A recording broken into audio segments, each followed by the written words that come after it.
90% от хората не знаят истината.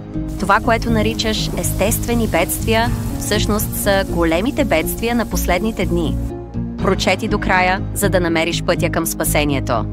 Пожарите в България зачестяват. Села са обградени от пламъци, небето е обагрено в кърваво-червено от гъст дим, хиляди хора бягат от домовете си.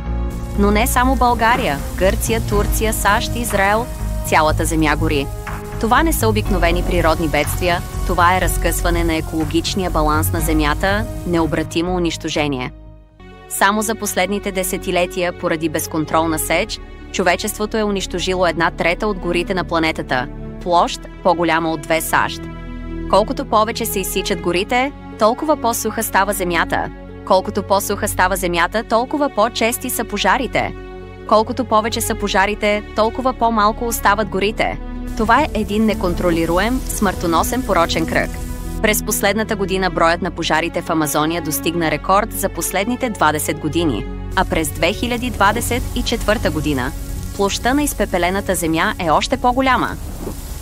Белите дробове на Земята буквално изгарят до въглен. Учените предупреждават: ако това продължи, ще се изправим пред екологичен колапс, климатичен хаос и дори изчезване на човешкия вид. Но всичко това вече е предсказано в Библията. Откровение глава 8, стих 7. От небето падна голяма звезда, която гореше като светило и падна върху 1/3 част от реките и върху водните извори. Матей глава 24, стих 21. Ще се повдигне народ против народ и царство против царство. И на разни места ще има глад и трусове, но всичко това ще бъде само начало на страдания. Това не са просто природни бедствия. Голямата скръб вече е започнала. Бог не иска да ни унищожи, а чрез бедствията да събуди спящото човечество, да пречисти сърцата ни и да ни спаси. Исус каза: а когато дойде онзи, Духът на истината ще ви опътва към всяка истина. В бедствието Бог действа, Той използва страданията, за да изгради група победители, както се казва в Откровение. Това са онези, които излизат от голямата скръб и са опрали дрехите си и са ги избелили в кръвта на агнеца.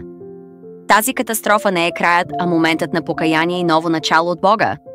Нека във време на хаос и огън не виждаме само разрухата на света, а и стъпките на Бога и да отговорим на Неговия зов. А ти готов ли си? Остави коментар с твоите мисли и чувства, гласът ти е важен.